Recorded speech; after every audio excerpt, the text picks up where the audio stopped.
कई बार जब हमें छोटा सा घाव लगता है तो हम उस पर ध्यान नहीं देते हैं और उस छोटे से घाव पर ध्यान न देने से वह बढ़कर जानलेवा बन सकता है।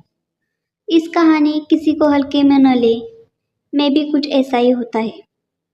एक दिन एक व्यक्ति के पैर के अंगूठे में चोट लग गई और वह डॉक्टर के पास पहुंचा।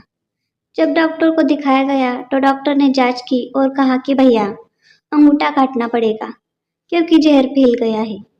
मरीज ने कहा डॉक्टर साहब अंगूठा यदि कट जाएगा तो मेरे लिए अच्छा नहीं रहेगा। आप मुझे दवाई दे दो और दवाई से ही कैसे भी करके आप मुझे ठीक कर दो। डॉक्टर ने कहा अच्छा ठीक है, हम कोशिश करते हैं। 7 दिन बाद मरीज फिर से डॉक्टर के पास पहुंच गया और कहा अब तो पूरे पंजे में दर्द हो गया है।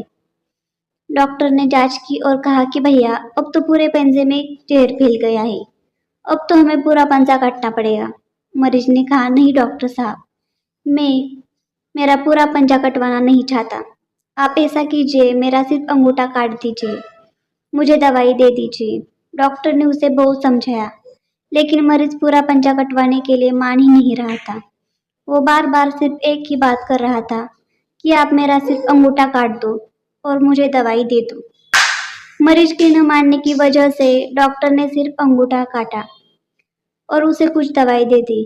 15 दिन बाद मरीज ने फिर से डॉक्टर के पास आया और कहा कि डॉक्टर साहब अब मुझे घुटने तक दर्द हो गया है, आप कृपया कुछ इलाज करें।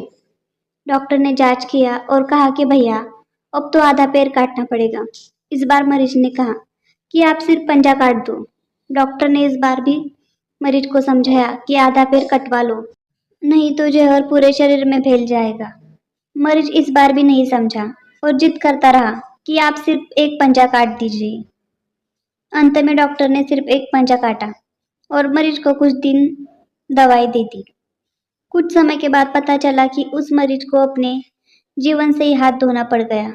पूरे शरीर में जहर फैल गया और सब नष्ट हो गया। एक छोटे से घाव पर ध्यान न देने से वह बढ़कर जानलेवा बन सकता है। इसी प्रकार मन की कषाय, लोभ, माया, क्रोध को कम समझकर उसकी अपेक्षा करना गलत बात है। कषाय जहाँ उत्पन्न हो उसे वही शांत करने का प्रयास करो, क्योंकि मन की कषाय सदैव दुख का कारण होती है। दोस्तों इस कहानी से हमें एक सीख मिलती है, एक छोटे से घाव पर ध्यान न देने से वह बढ़कर जानलेवा बन सकता है। दोस्तों आपको ये छोटी सी कहानी कैसी लगी हमें ज़रूर बताएं। साथ ही हमारे चैनल को लाइक शेयर सब्सक्राइब करें। Thanks for watching video.